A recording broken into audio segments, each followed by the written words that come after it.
네, 여러분, 안녕하세요. 저는 Jessica-입니다. Oke, Assalamualaikum warahmatullahi wabarakatuh. Halo semuanya, kembali lagi bersama aku Jessica Revriana dengan NIM C0C023002. Seperti biasa, kali ini aku akan mempresentasikan materi mengenai akuntansi pajak. Kali ini tentang perlakuan akuntansi pajak atas aset tetap dan investasi pada entitas anak, serta properti investasi. So, let's get started. Nah, sebelumnya kita harus tahu dulu tujuan dari pembelajaran ini apa. Yang pertama itu untuk memahami perbedaan perlakuan akuntansi dan perpajakan pada aset tetap, investasi, dan properti. Lalu selanjutnya, agar kita mampu menjelaskan timbulnya perbedaan temporer antara laporan keuangan komersial dan fiskal. Dan yang terakhir itu untuk mengetahui dampak pajak tangguhan terhadap laporan keuangan perusahaan. Nah, untuk rekam materinya, teman-teman bisa lihat sendiri pada slide yang sudah aku cantumkan. Oke, yang pertama itu perlakuan akuntansi pajak atas aset tetap. Aset tetap itu aktiva berwujud dengan masa manfaat lebih dari 1 tahun menurut PSAK 16. Untuk pencatatan akuntansinya dicatat sebesar biaya perolehan dan disusutkan sesuai dengan masa manfaatnya. Dan untuk pencatatan menurut pajak itu mengikuti Undang-Undang PPH Nomor 36 Tahun 2008 dan Peraturan Direktorat Jenderal Pajak, kelompok dan tarif penyusutan tertentu. Dan perbedaan metode atau masa manfaatnya itu bisa menimbulkan perbedaan temporer dan di sini dapat muncul pajak tangguhan. Sebagai contoh, aset tetap pada nilai buku akuntansi sebesar 800.000, sedangkan pada nilai buku pajak sebesar 750.000. Selisihnya 50.000 dicatat sebagai liabilitas pajak tangguhan dan hasilnya itu 22% dikali dengan 50.000 dapatlah 11.000 untuk liabilitas pajak tangguhannya. Revaluasi aset tetap. Jika aset tetap direvaluasi menurut PSAK 16, maka terdapat surplus revaluasi yang dapat meningkatkan ekuitas. Namun untuk pajak, dasar pengenaan tetap nilai historis. Selisih dari nilai revaluasi tadi dapat menimbulkan liabilitas pajak tangguhan. Contohnya, nilai wajar naik dari dari sebesar 12 juta menjadi 19.500.000. Kenaikannya itu sebesar 7.500.000. Di sini kita catat sebagai pajak tangguhan dan kita hitung pajak tangguhannya itu dapatlah sebesar 1.650.000. Investasi pada entitas anak.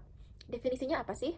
Jadi, investasi pada entitas anak itu kepemilikan dengan pengendalian lebih dari 50% diakui dengan metode konsolidasi menurut PSAK 65.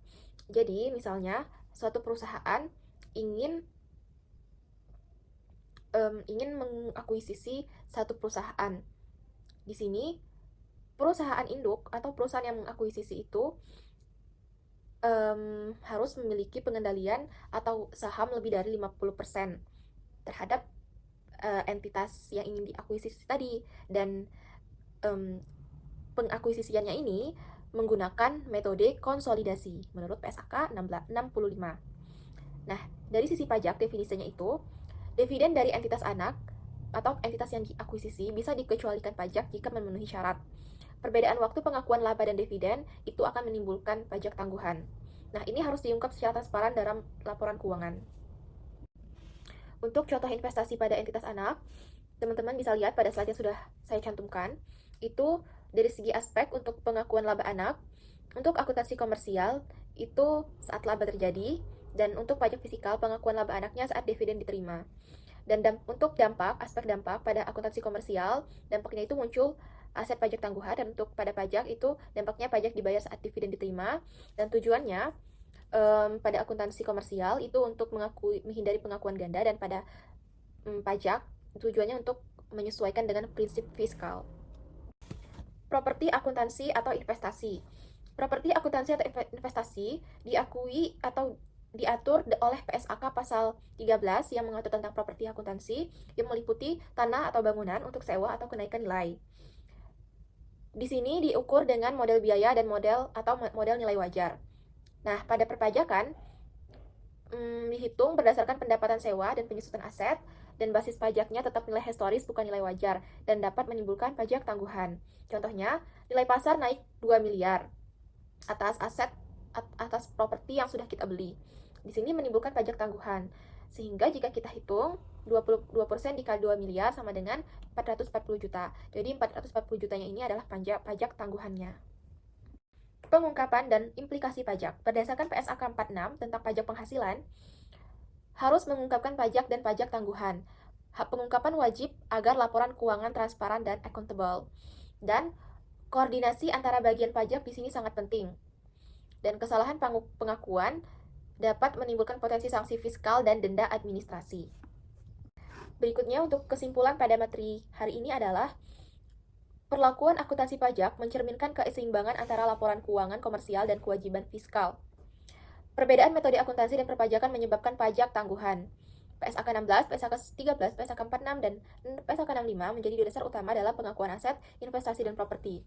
Transparansi pengungkapan pajak penting untuk mencerminkan kepatuhan dan kondisi keuangan yang sebenarnya.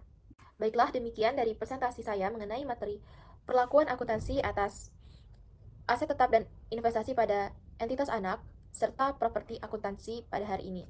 Sekian, maaf apabila ada kesalahan. Terima kasih. Gamsahamnida. Assalamualaikum warahmatullahi wabarakatuh. Annyeong.